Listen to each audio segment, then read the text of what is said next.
A to the K. A to the K. A to the K.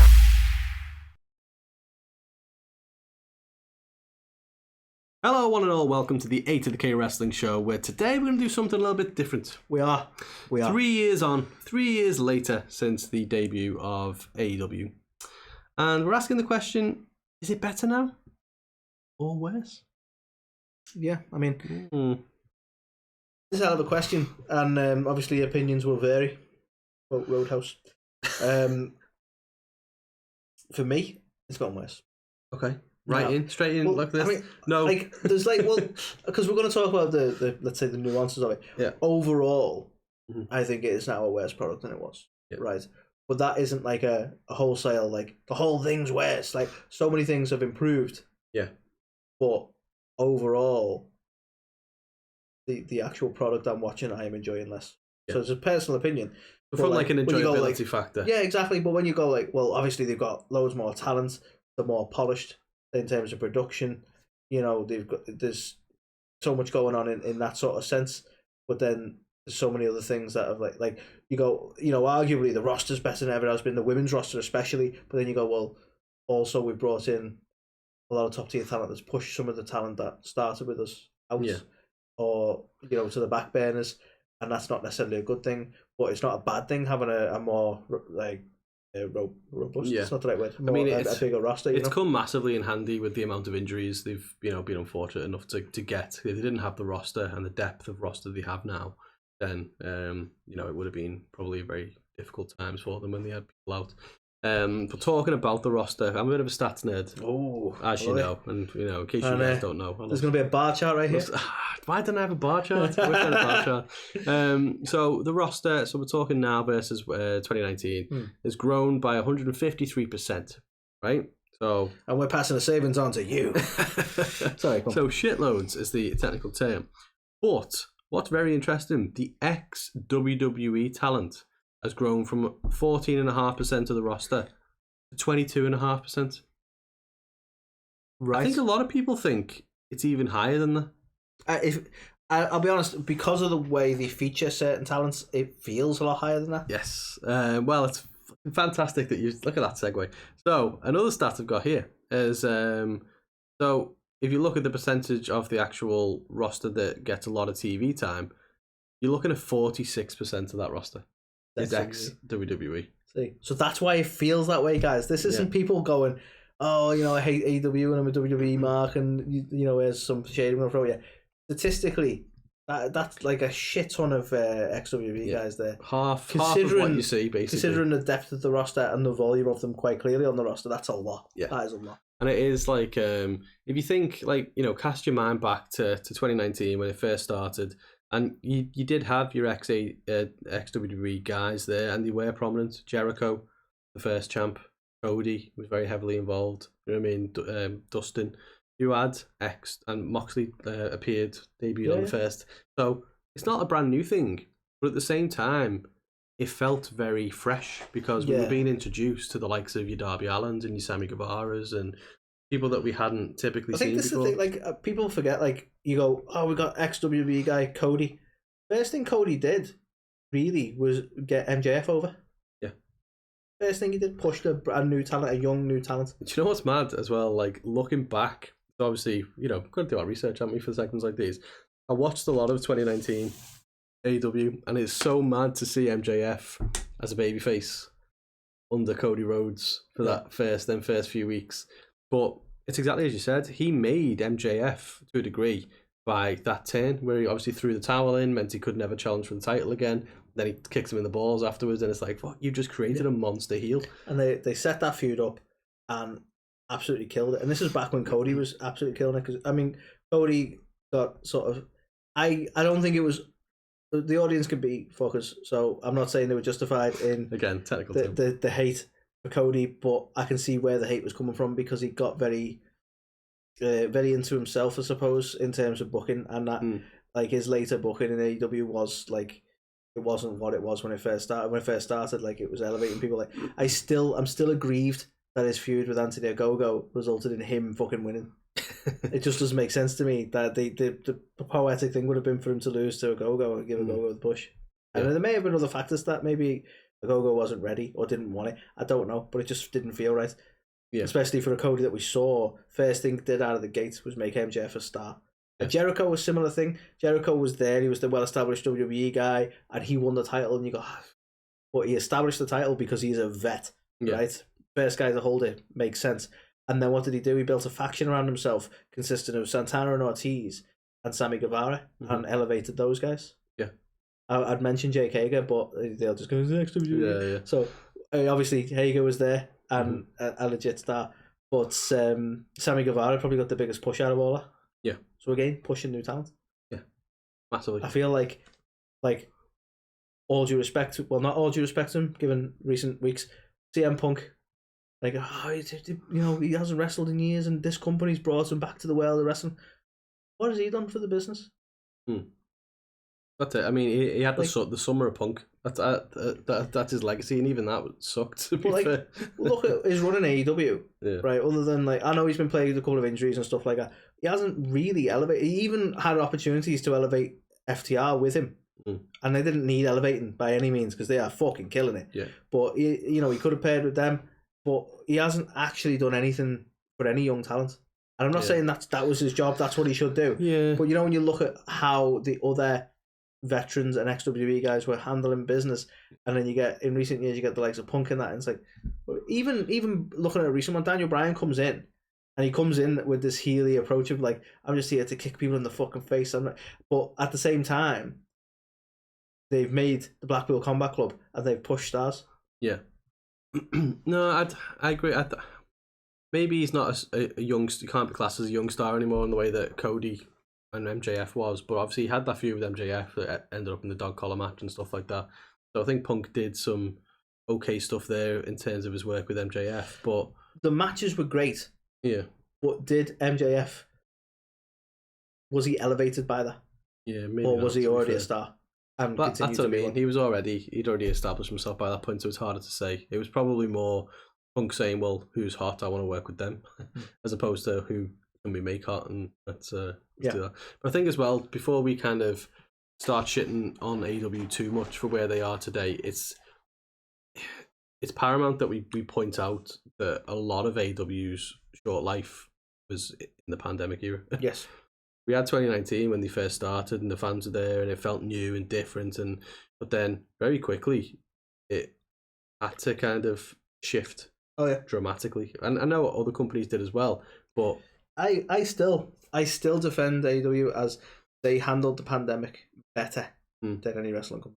Yeah, I agree with that. Because if you think about it, WWE went down the Thunderdome and the screens and all this kind of... Some people will probably disagree and say they loved it. I hated the Thunderdome. I fucking hated the Thunderdome. I love the way AEW handled it. I loved all the daft stuff they were doing, with the flip flap and what have you. Yeah. All those sort of daft things that they did, that didn't require everyone to be together, but it didn't feel too sort of on the nose.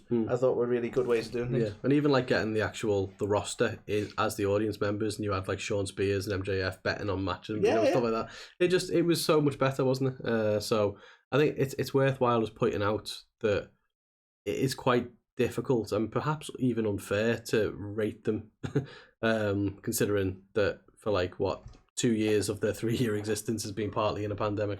Yeah. So thing is, I know I don't want to seem like this is just a vehicle to shit on them, because I still love AEW. Yeah. I still want AEW to thrive.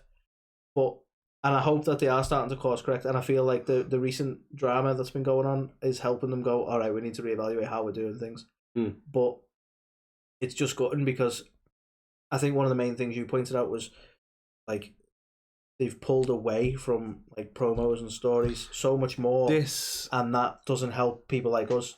This is my biggest gripe with the company at the moment. Yeah, it massively is that they put on great wrestling matches, and that's cool. And obviously it's wrestling and people want to see wrestling matches. I don't disagree with that.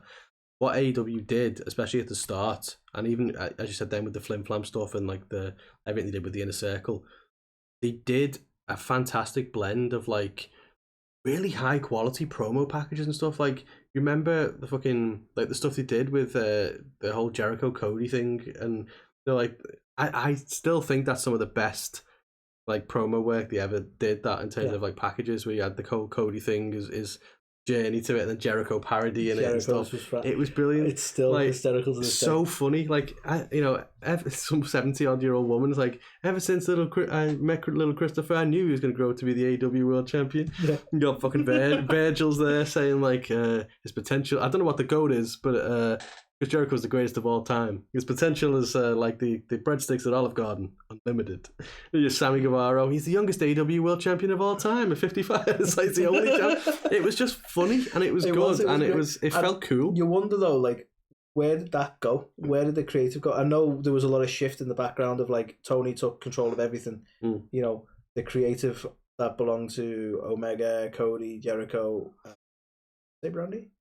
They obviously their titles were sort of taken, and it was like, you know, they're going to be stars, but they're not going to be part of the creative and booking side. And is that what the detriment was? Is that what happened? Because like I feel like Jericho was probably integral to a lot of the comedy at that point.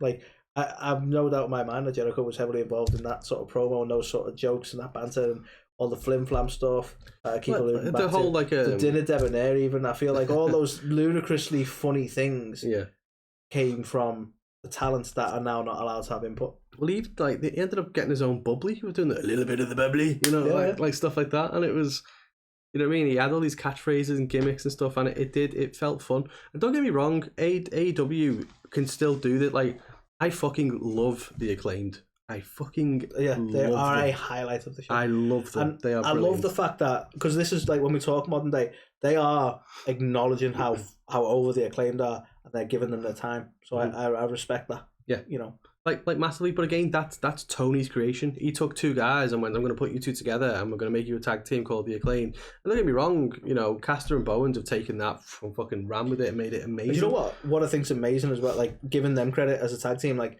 At first, I was like, it's Caster making this. He's coming out, he's doing his raps, and people are just loving his entertainment raps. But to be fair, Bowens is a fucking boss hype man. They are. Together they are. Like, they need each other. Yeah. They are wonderful together. Yeah. And to be fair, Bowens is probably the more credible in the ring as well. But like Bowens has grown. Like, he obviously isn't the rapper of the group, but he's really grown on me as a character. Well, that's it. They just bounce off each other so well. And obviously, like the fucking Scissor-Me Daddy ass stuff and everything. Like, well, it's like they had National Scissoring Day quite recently. So exactly. They're definitely leaning into how popular these guys are. That's what I mean. Though, so stuff like that, I still think is good stuff. But I feel like something happened along the way where, as you said, maybe it was Tony Khan taking the creative freedom away from a lot of these people. Take the fun out of this. Well, yeah, sorry, go because I mean, essentially, that's what he's done though. And I get it. He wanted to make a viable alternative to WWE and all that kind of stuff. But the things that I miss about AEW that I loved so much were it was just all that kind of video packages and a little bit of silliness and like the segments and stuff. And now it's like there's not really, like, you had National Scissoring Day. Don't get me wrong, and that was awesome. There's so very few and far between. Such now. a sentence I never thought. You know what I mean? Well. It's awesome to see these kind of things, but they're so few and far between, and it's become all about the wrestling in the worst way. Yeah. No, look at like this is the thing that baffles me, because there's so many guys who are like the legit like funny guys. Like look at the Dark Order. Like some of the stuff they've been involved in, like when you watch Being the Elite and the backstage stuff. One of the funniest things wasn't even on AEW, but it was when they were doing I want to say it was off Being the Elite, might have been a Sammy Vlog, but when they were going to go into the bar and they saw Dean Malenko sat at the bar. Oh yeah, I don't know. Do you remember that? And they're like, they were all like, oh, do we go? Because I think they were being heels at the time. Do we go? And it's like, he's a man of 1,000 holds, and there's like 5 of us here, so that's like, I think like I just the laughable. I know it's so stupid, but it just it tickled me so much, and I'm like, they've got a lot of banter and a lot of humor about them, and you don't get to see any of the personalities shine at them. Like the stuff that like they did backstage with Brody, where he was like, you know, well, who the fuck is Griff Garrett and all that kind of like, and you could see how much fun they were having, and I feel like that's the problem is. There's much less fun there now. If you take away the Acclaimed, even if there is fun, we're not getting to see it. Well, yeah, but I like if you take away the Acclaimed, who absolutely are doing it right, and it's the kind of thing we want to be seeing more of in AEW. Take them out the equation. Who else is doing stuff like that? Jericho. I don't know what it is with Jericho at the minute, right? Jericho's still doing his thing, and he still has a lot of creative freedom around himself. He's the Ocho at the minute, and he was the Wizard, and he still gets to have a bit of fun with his character and what's going on with him, but do you not feel it feels a lot more isolated than it was? Yeah, it seems to have a lot less impact. Like Jericho's got his own little micro sort of climate. He's got his own little island. Yeah. In AEW, but it doesn't feel like properly a part of it. That makes sense. Yeah. Not like it did. It's not. It's nowhere near the kind of stuff that he was doing, especially like early Inner Circle stuff. It's like we've got the Jericho Appreciation Society, and they come out every now and again, and they dress up a bit silly, and they cut a couple of promos, but it's never done.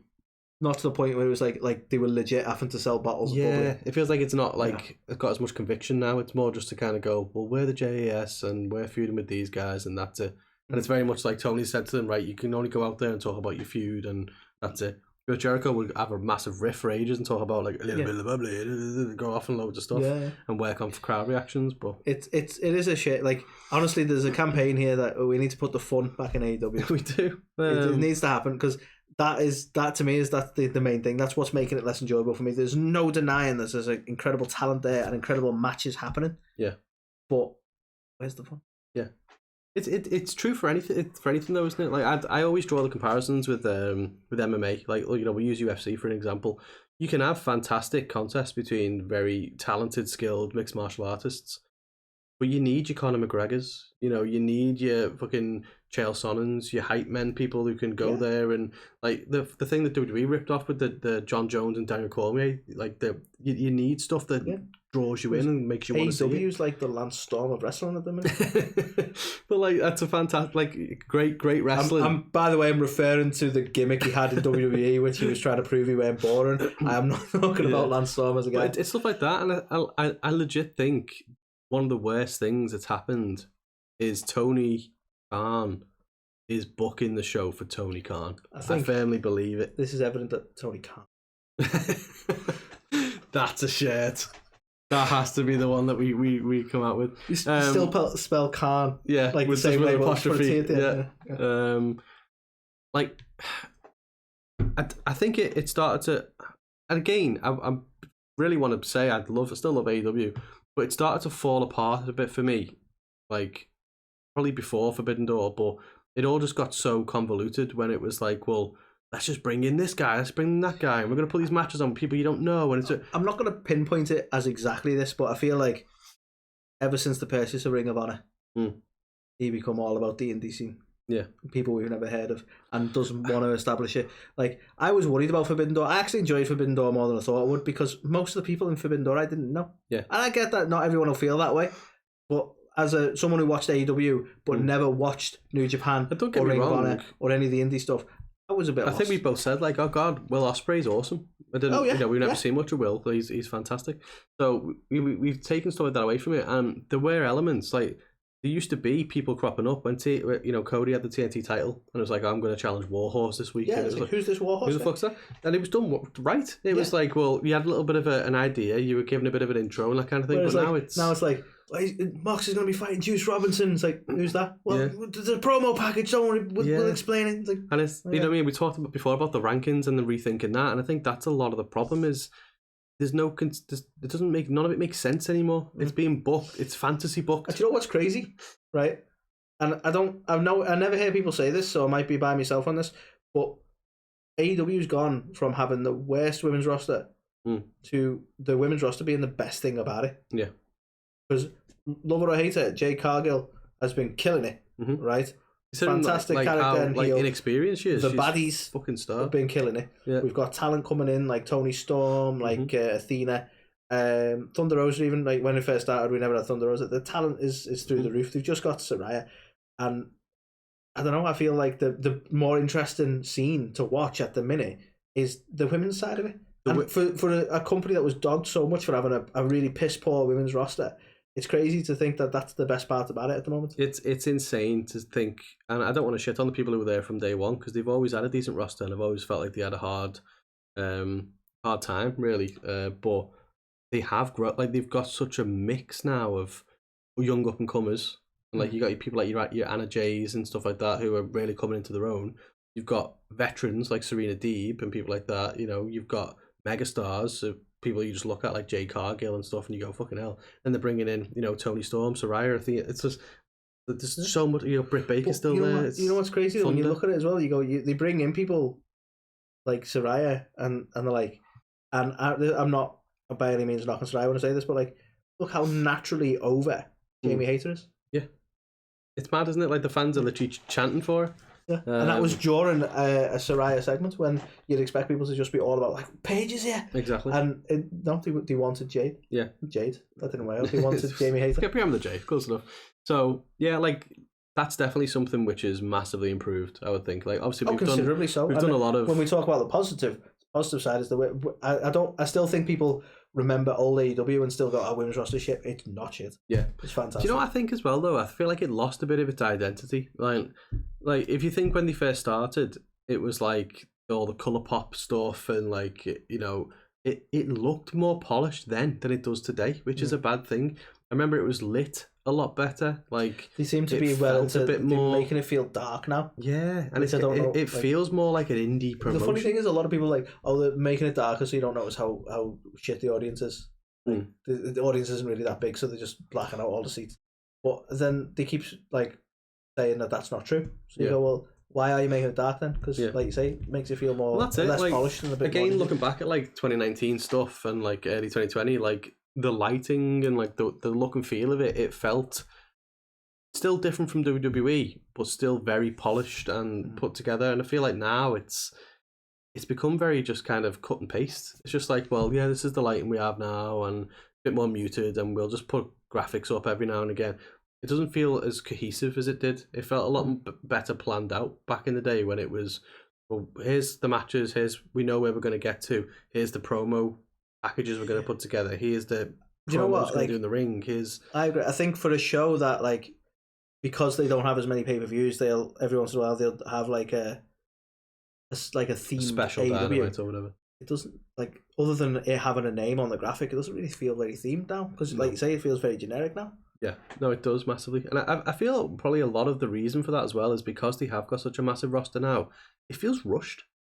That's the problem, is that they know they get criticism for not featuring everybody, so they try and put as much on at once and nothing gets time to breathe. Yeah. That's why there's never like a 5-6 minute promo package anymore, because it's like, well, in that time we could have had 2 interviews with these people, or we could have done and it's like we could have. But is that the right approach to take? And I'm not sure it is. For me, when you've got, all right, Rampage is an hour, but you've got Rampage, you've got Dynamite, and if you give them the credit, you've got Dark and Dark Elevation, and I still think they should be classed as legit shows, just on a web format, right?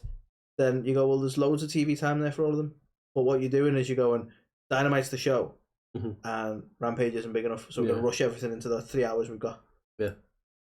Then you get like a 3 hour Raw, and it feels like this is way too much time. They've got 3 hours overall for the size of their roster, and nothing else. And they say it feels massively rushed. It's tricky, isn't it? And I think as well, obviously we were interviewing Barry Blaustein, weren't we, the other week from as you do, as you do. A chat with Barry Blaustein. Yeah. Well, I could have threw in that. Obviously, we found out we were on Reddit before about Duke the Dumpster Drosy from our interview. I was speaking to Duke the other day. He was obviously giving his thoughts on AEW, which is interesting, great timing. But we were chatting with Barry, and he said he gave his thoughts on AEW, and he was like, "I like it." Is that on there? Was that on the air?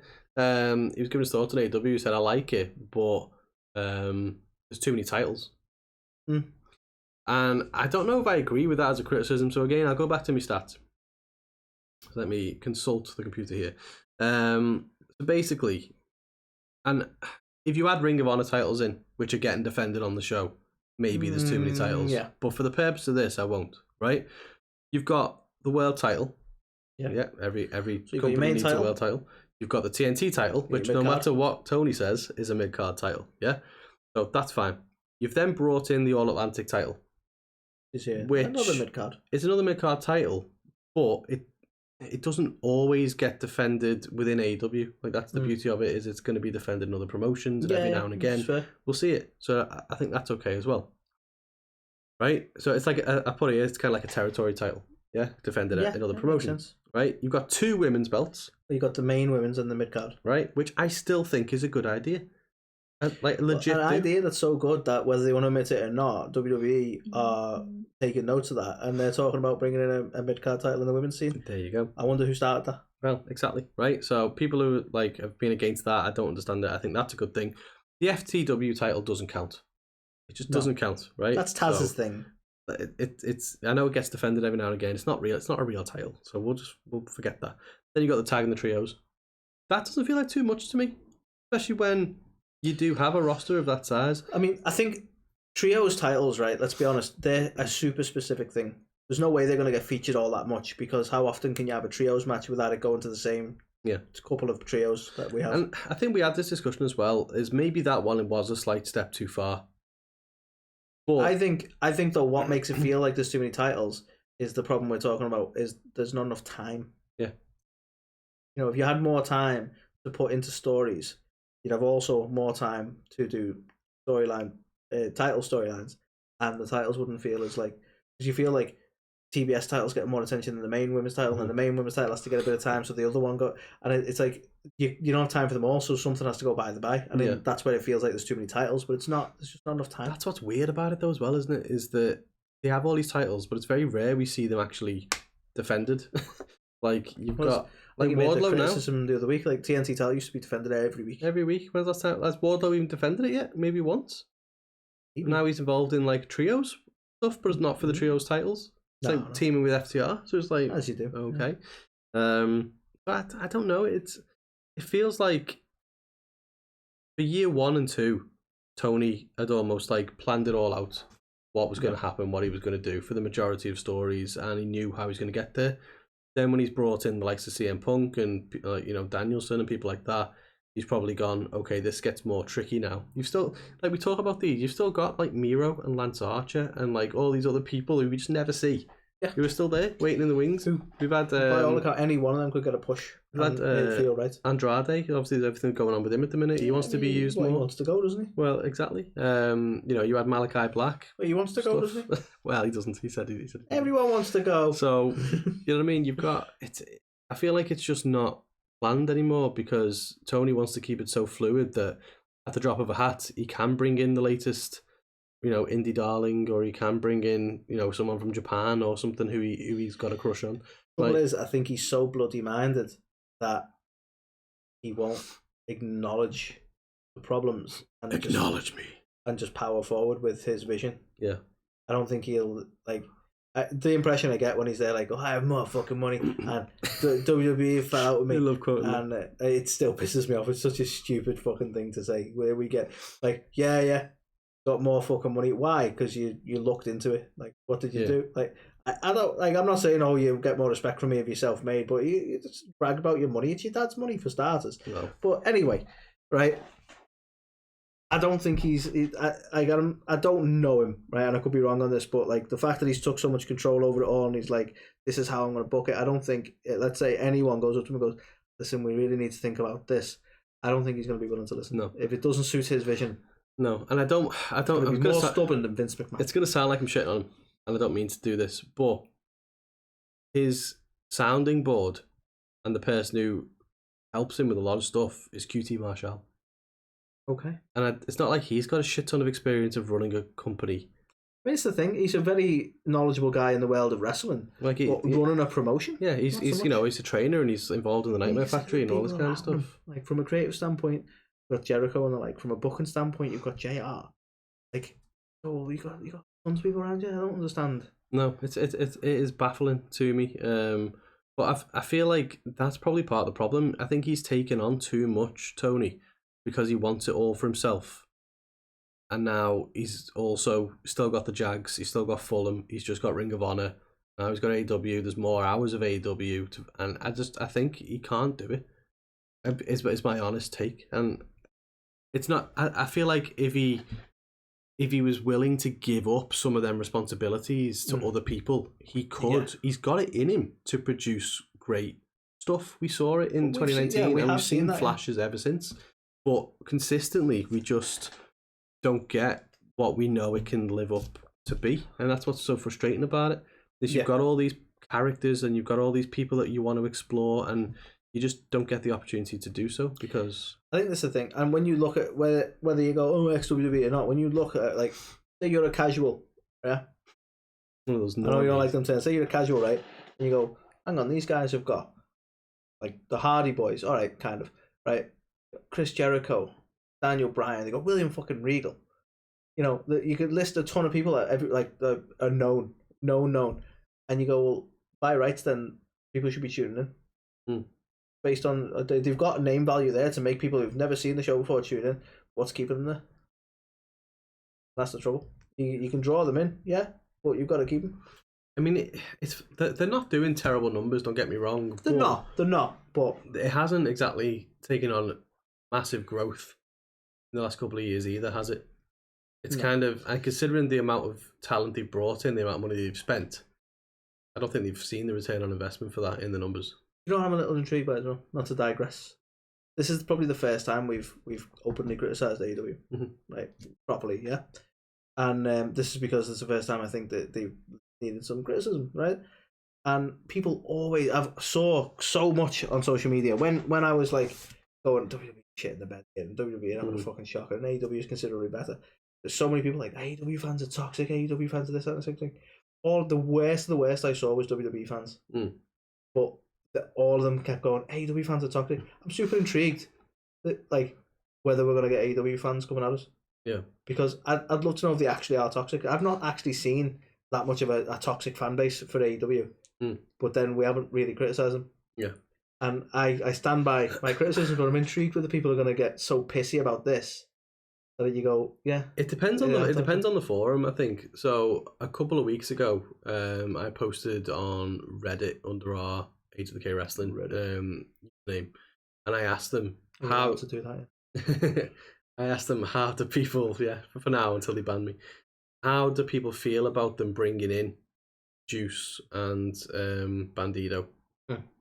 And the response was overwhelmingly positive because they were like, and I think this is part of them not being casuals. In other words, they fucking live and breathe all their promotions. But the general consensus was, I like good wrestling, and I'm going to see good wrestling by them bringing these people in. And that was so polar opposites to me, because I don't know if I've said this, my personal opinion on that was it was a silly thing to do, especially in the wake of all the controversies and stuff that they had. I feel like what they should have done is rallied around, well, here's our core group of people that we want to develop. We've had a lot of flack over Punk and all this kind of stuff, and people hated the fact he was brought in and pushed and stuff. Let's put on a great show with our talent who've been here from day one. And they didn't do that. They went, oh, well, we need some more Ring of Honor and New Japan guys then. Juice. Why? Yeah. I find that interesting that people like the almost like act like it's like a thing of like, well, I like good wrestling, like almost like a smart thing, isn't it? It's like it's about the quality of wrestling. You go, well, if that was really the case, Hulk Hogan wouldn't be the biggest name in wrestling ever. No. And they can say what they want. He is. I've known people.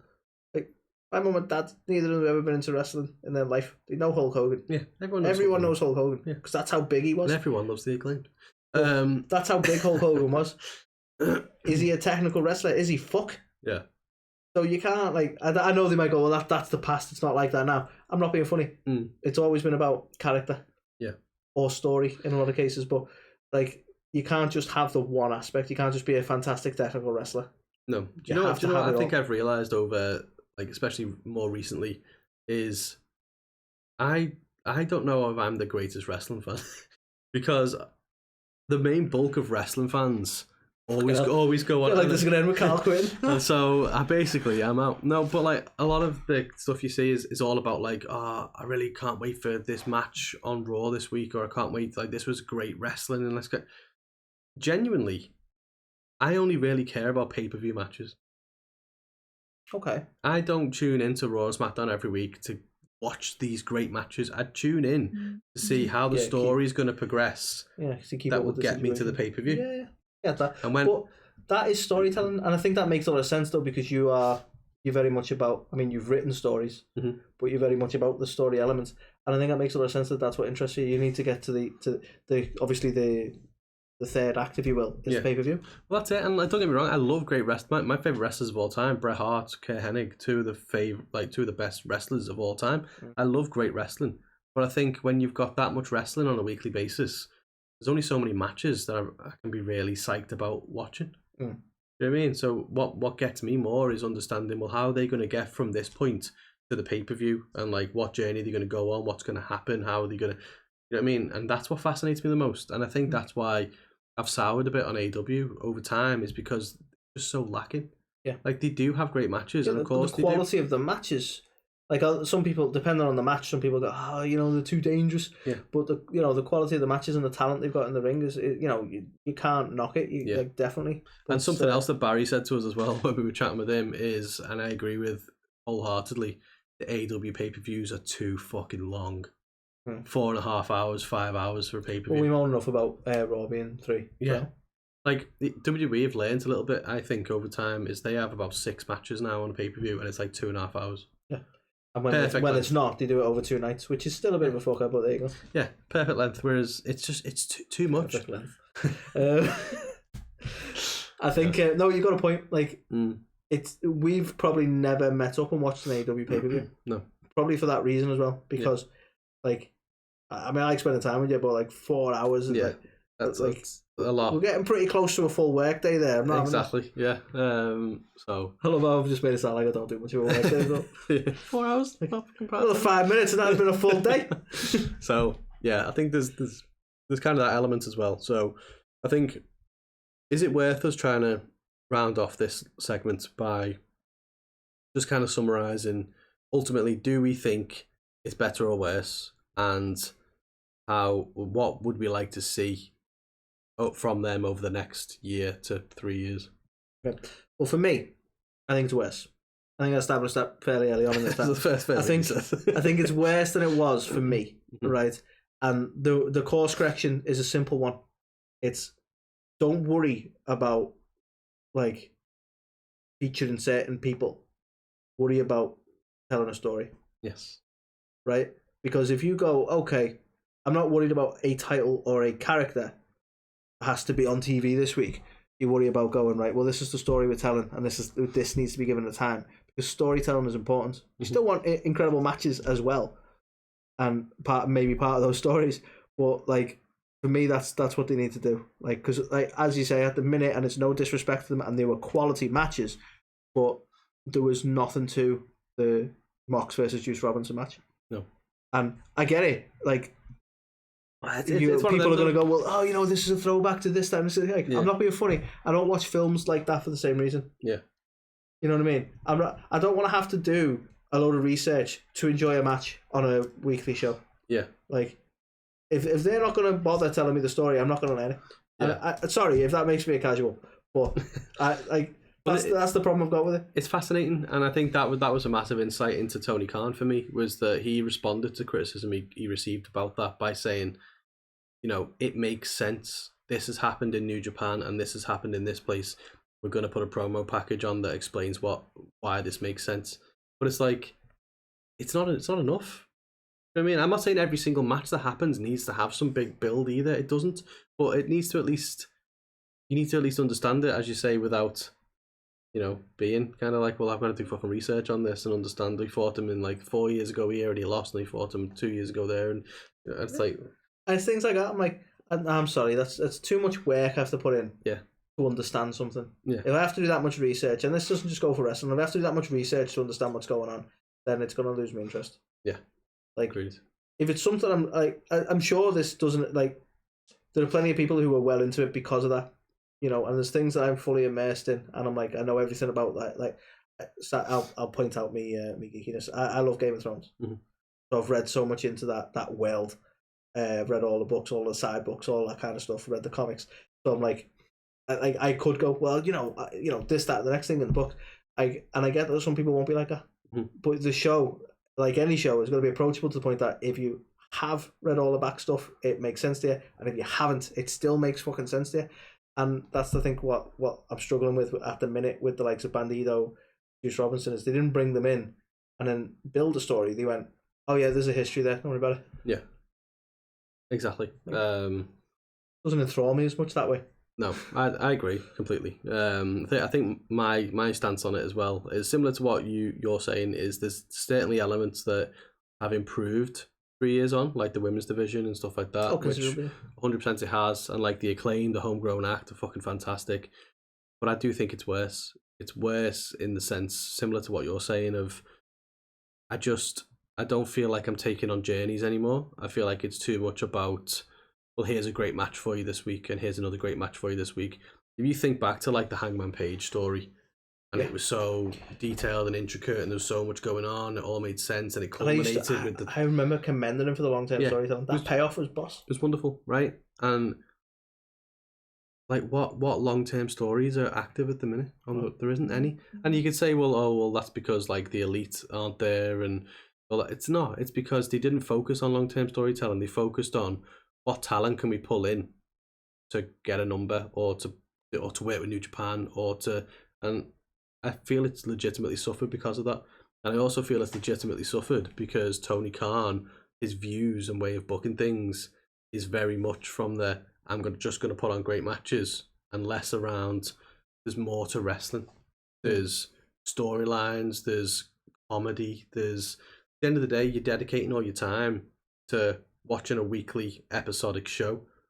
And so when you've got people who come on the show and have a great match and we don't see them again for 4 weeks, 5 weeks, or you kind of, there's no time to fit in this funny little promo or this funny little segment, then you just kind of like, I'm tuning in to just see some matches, and it's like, yeah.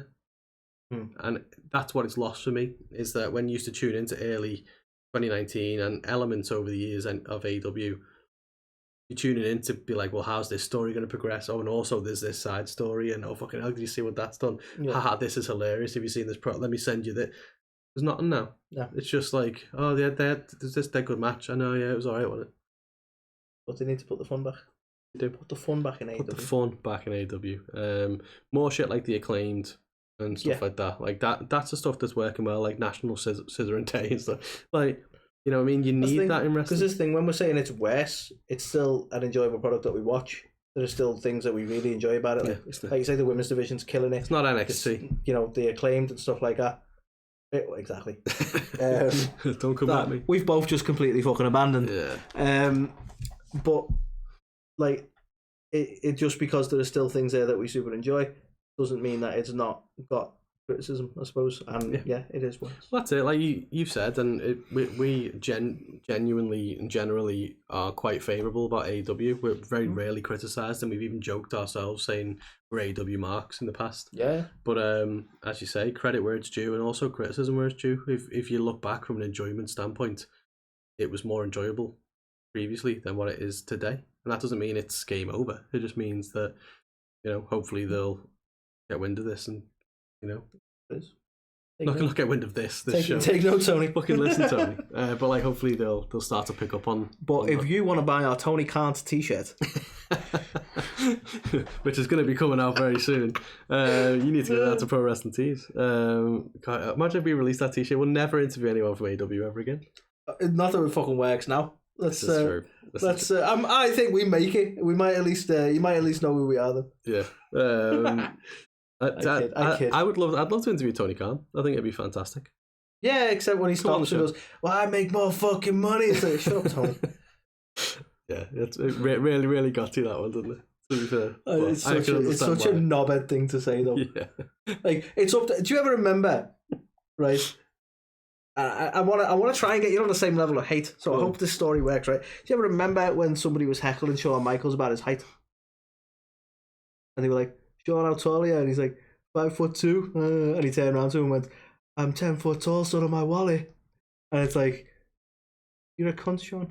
And it's that kind of cunty sort of thing. It's like, we get it. You have money. Yeah. Like, why does money make you like? I don't know. Anyway, I mean to digress, but no, it's such a twatty comment that I do keep harping back to it because I'm like, what was that achieving, Tony? No, it's a valid criticism. I think, but it's one of those as well. I don't think anyone is, you know, above critique or criticism, and you know, for all the good that Tony Khan has done and is doing, you know, I think it's justifiable that AEW should be under the microscope a little bit, and it should be trying to be the best it can be, because there's definitely the talent and the roster there to do that. There's definitely elements of the show that still does that, but yeah, all in all, over the years, the enjoyment has dwindled a little bit. So we hope that we'll see the heights it once did from enjoyment. Bring back the good times. Bring back the good times. So yeah, let us know. Do you hate us now? You're going to start watching us, you're going to start listening to us because how dare we say anything bad about AEW? Have we gotten worse? Yes. Maybe we have. We're sorry. Tony, we take it all back. Don't cancel us. Don't send those bots after us or whatever the thing is that you were saying on Twitter.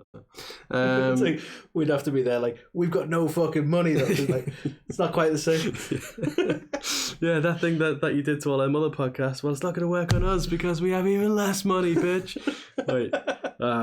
So put us out of business. We don't have one. Yeah. Pro Wrestling Tees, be sure to pick up our Tony Kant t-shirt coming soon. And before we go, we've got to tell you what we're drinking from our pals at Top Rope. What you been drinking? Well, it is the wonderful FTR inspired. The fantastic Big Rig.